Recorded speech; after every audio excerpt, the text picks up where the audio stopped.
ગણેશ જાડેજાના સમર્થકોના ભારે વિરોધ વચ્ચે અલ્પેશ કથિરિયા ગોંડલ પહોંચ્યા। ગોંડલમાં અલ્પેશ કથિરિયાના આગમનને લઈને ભારે વિરોધ જોવા મળી રહ્યો છે।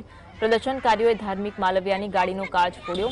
વિરોધી પ્રદર્શનકારીઓ અને અલ્પેશ કથિરિયાના સમર્થકો સામસામે આવી ગયા। જિગીશા પટેલ અને ધાર્મિક માલવ્યાનું અલ્પેશે સમર્થન કર્યું છે। જિગીશા પટેલ પણ અલ્પેશ કથિરિયાના સમર્થનમાં જોડાયા। ઉગ્ર વિરોધ વચ્ચે પાટીદાર નેતાઓ ગોંડલમાં આવી પહોંચ્યા હતા। બીજી તરફ અલ્પેશ કથિરિયાના સમર્થકો પણ મોટી સંખ્યામાં ગોંડલ પહોંચ્યા। દરમિયાન પરિસ્થિતિને જોતા કોઈ પણ અનિચ્છનીય બનાવ ન બને તે માટે મોટા પાયે પોલીસ કાફલો ખડકી દેવામાં આવ્યો છે।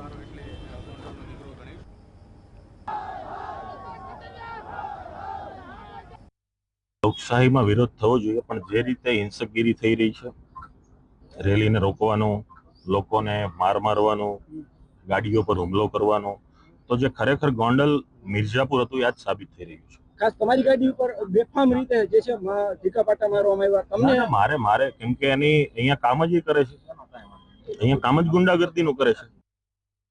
ભારતીય જનતા પાર્ટીની વાત જ નથી, રાજનૈતિક કોઈ વાત જ નથી। આ તો અહીંયા જે 18 વર્ષના સમાજને દબાવીને જે પ્રકારની રાજનીતિ કરવામાં આવે છે એની સામે અમારો અવાજ છે। એટલે આમાં કોઈ પોલિટિક્સ કે બીજી કોઈ વાત નથી। હવે આપનું પગલું શું રહેશે? જે રીતના આગામી દિવસોમાં પણ અમે અવારનવાર ગોંડલ આવતા રહીશું અને અમારો અવાજ છે એના થકી જનતાને અમે જગાડતા રહીશું। આ ગોંડલ જોવા તો અમે આવ્યા છીએ અને હજી જોશું। હવે પડકાર કઈ રીતના ઝીલવાની વાત આવે તો શું આખોથી ફરીએ ને, આખોથી ફરીએ પછી નક્કી કરીએ શું ગોંડલની અચાનક એટલી ચિંતા શા માટે? ગોંડલની ચિંતા અમને એટલા માટે થાય છે કે જે પડકાર ફેંકે છે ગોંડલમાં કોઈ આવી ન શકે એટલા માટે।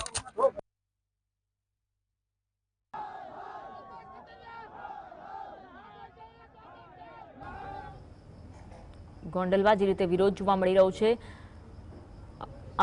અલ્પેશ કથિરિયા આંબેડકરની પ્રતિમાને ફૂલહાર કરવા ગયા હતા। બાદમાં અલ્પેશ કથિરિયાએ જેલ ચોકમાં ભગતસિંહની પ્રતિમાને પણ ફૂલહાર કર્યા હતા। ગોંડલમાં સામાજિક અને રાજકીય ધમાસાણ શરૂ થયું છે, જેને લઈને આજે તણાવપૂર્ણ સ્થિતિ સર્જાઈ।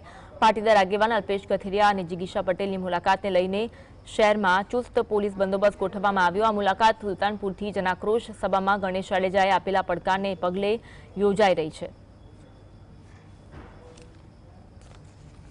આજ અંગે વધુ વાત કરીશું। સંવાદદાતા આશિષ અમારી સાથે લાઈવ જોડાયા છે। આશિષ, ગોંડલમાં જે રીતે વિરોધ થઈ રહ્યો છે, બંને પક્ષો સામસામે જોવા મળી રહ્યા છે અને ગોંડલ ગઢ કોનો તે અંગે હાલ તો પ્રશ્ન જોવા મળી રહ્યો છે। હાલમાં શું અપડેટ છે? ગોંડલમાં ગણેશ જાડેજા અને અલ્પેશ કથિરિયા વચ્ચેના સાપ્તાહિક યુદ્ધ બાદ સામાજિક અને રાજકીય ઘમાસાણ છે તે જોવા મળી રહ્યું છે। સુલતાનપુરમાં જે રીતે જનાક્રોશ રેલી છે ગણેશ ગોંડલે યોજી હતી, ત્યારબાદ આક્ષેપો કર્યા હતા કે માનવ ધાવન કીધું હોય તો એ લોકો ગોંડલ આવે ત્યારે અલ્પેશ કથિરિયાએ આ સમગ્ર જે પડકાર ફેંક્યો હતો તેનો પડકાર ફેંક્યો હતો અલ્પેશ કથિરિયા સામે, અલ્પેશ કથિરિયાએ સ્વીકાર કરી અને જિગીશા પટેલ સહિતના પાટીદાર આગેવાનો છે તે ગોંડલ પહોંચ્યા હતા। સવારથી જ ગોંડલ છે તે પોલીસ ચુસ્ત બંદોબસ્ત છાવણી વચ્ચે ફેરવાઈ ગયું હતું। ત્યારે વાત કરવા જઈએ તો જ્યારે ગોંડલમાં પહોંચતાની સાથે શાળાઓ આવતા નથી, ગોંડલ ગણેશના સમર્થકો છે તેના વિરોધ કરવામાં આવ્યો હતો। જિગીશા પટેલના નારા લગાડવામાં હતા, તેમજ ગાડીઓમાં છે તે ગોંડલ ગણેશના સમર્થકોએ છે તે તોડફોડ કરી હતી અને સમગ્ર મામલે છે તે ઉગ્ર રાજકીય ત્યારે જે પાટીદાર આગેવાનો આવે છે તેને પણ અનેક આક્ષેપો કર્યા હતા કે ગોંડલ જે રીતે વાત કરવામાં આવતી હતી કે મિર્ઝાપુર છે તે જ પ્રકારનો અહીંનો વાસ્તવિકતા છે તેવા પણ આક્ષેપો કર્યા હતા। ત્યારબાદ આશાપુરા મંદિર ખાતે દર્શન કર્યા હતા, ત્યારબાદ સ્વામિનારાયણ મંદિર ખાતે પહોંચ્યા હતા અને આ જે કાફલો છે તેને રૂટ ડાયવર્ટ કરવામાં આવ્યો, કારણ કે જે ધારાસભ્યના બંગલા પાસે છે ત્યાંથી પસાર થવાનો હતો, પરંતુ ધારાસભ્યના બંગલા પાસે સમર્થકો મોટી સંખ્યામાં તૈનાત થવાથી પોલીસને પણ કાયદો વ્યવસ્થા માટે સમગ્ર પ્રકારના આખા જે કાફલો છે તેને કોંગ્રેસ છે તે બદલાવવામાં આવેલો। ત્યારબાદ ભગવતસિંહના જે આંબેડકર ચોક અને ભગવતસિંહ ચોક ખાતે જે પ્રતિમાને ફુલહાર કરવામાં આવે, ત્યારબાદ હાલ અલ્પેશ કથિરિયા, જિગીશા પટેલ, ધાર્મિક માલવ્યા સહિતના નેતાઓ પાટીદાર આગેવાન છે તે ખોલગામ જવા રવાના થયા છે। ત્યારે હાલ ખોલગામ કરશે તેવી વાત સામે આવી રહી છે।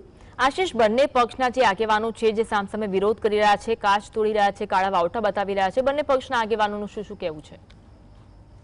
એવી રીતે વાત કરવા જઈએ તો જયારે કાયદો અને વ્યવસ્થા ના બગડે માટે ગણેશ ગોંડલ બંગલા બહાર આવી અને તમારા સમર્થકોને સમજાવવાની વાત કરી છે, પોલીસને પ્રશાસનને સાથ આપવાની વાત કરી હતી, પરંતુ જે સમર્થકો પણ છે તે ઉગ્ર રોષ દ્વારા ઘણા સમયથી આ ગોંડલને આ રીતે બદનામ કરવામાં આવી રહ્યું છે તેને લઈને સમર્થકો પણ રોષભેર જોવા મળી રહ્યા હતા। તે સાથે આ જિગીશા પટેલ સહિતના જે નેતાઓ આવી રહ્યા હતા તેમનું પણ કહેવું છે કે જે પ્રકારે અત્યારે વર્તન કરવામાં આવ્યું, તો પડકાર સ્થિતિઓ સામે આવ્યા, જે રીતે લલકાર કરવામાં આવ્યો તે જ પ્રકારે અમે આવ્યા છીએ, તે જ પ્રકારે અમે જશું અને જે પ્રકારે વાત ગોંડલની કરવામાં આવતી હતી તે જ પ્રકારના અત્યારે દ્રશ્યો છે તે સામે આવ્યા હોય. ત્યાં પણ આક્ષેપો જે પાટીદાર આગેવાનો છે તેના દ્વારા કરવામાં આવે છે. ત્યારે હવે આ છે રાજકારણ છે તે કારણ કે ગરમાયું છે. જે રીતે પાટીદાર આગેવાનો આવતાની સાથે જ જે સમર્થકો છે તે હુમલો કર્યો હતો, પોલીસ કાયદો વ્યવસ્થા પણ ત્યાં કથળતી હોય તેવું લાગી રહ્યું. કારણ કે કાચના ગાડીઓના કાચ પણ એટલા બધા તૂટ્યા હતા. લોકો છે તે અસ્તવ્યસ્ત જોવા મળ્યા હતા. જે સમર્થકો છે તે પણ ભારે હોબાળો મચાવ્યો હતો.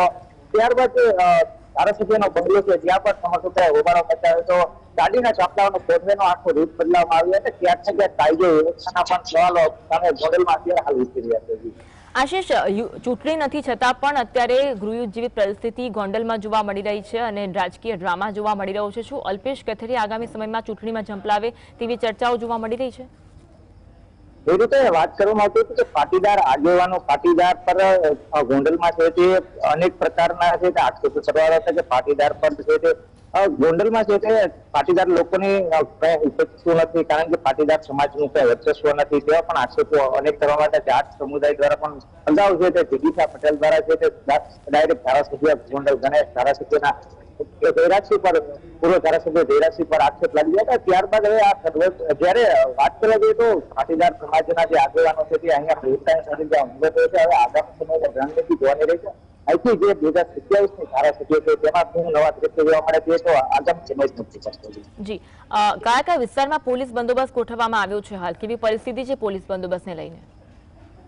અત્યારે સુસ્ત પોલીસ બંદોબસ્ત વચ્ચે જે ધારાસભ્યના જે બંગલો છે ત્યાં તો હજી ચાલુ છે. જયારે કોનીએ છે તે બદલાવી અને જે ખોડલધામ તરફ જવા રવાના થયા છે, એટલે હાલ તો શાંતિપૂર્ણ માહોલ જોવા મળી રહ્યો છે ગોંડલ શહેરમાં. પરંતુ કાયદો વ્યવસ્થાની સામે સવાલો ઉઠે છે, કારણ કે 155 જેટલા જ પોલીસ કર્મીઓ છે તે દાખલો ખડકવામાં આવ્યો હતો. ત્યારે ખરેખર જો આ વાત હોય કે આવું થવાનું હોય અથવા તો લોકો આવતા હોય અથવા તો પાટીદાર આગેવાનો, તો સુરક્ષાના પણ સવાલો ઉઠે છે. કારણ કે આ પ્રકારના ગંભીર ગોંડલમાં જે બનતી હોય તો ખરેખર ગુજરાત રાજ્યમાં જે વાત કરવામાં આવતી હોય છે કાયદો અને વ્યવસ્થાની, તો ક્યાંક છેડછો કે કાયદો વ્યવસ્થાના લીરા જોવા મળ્યા છે.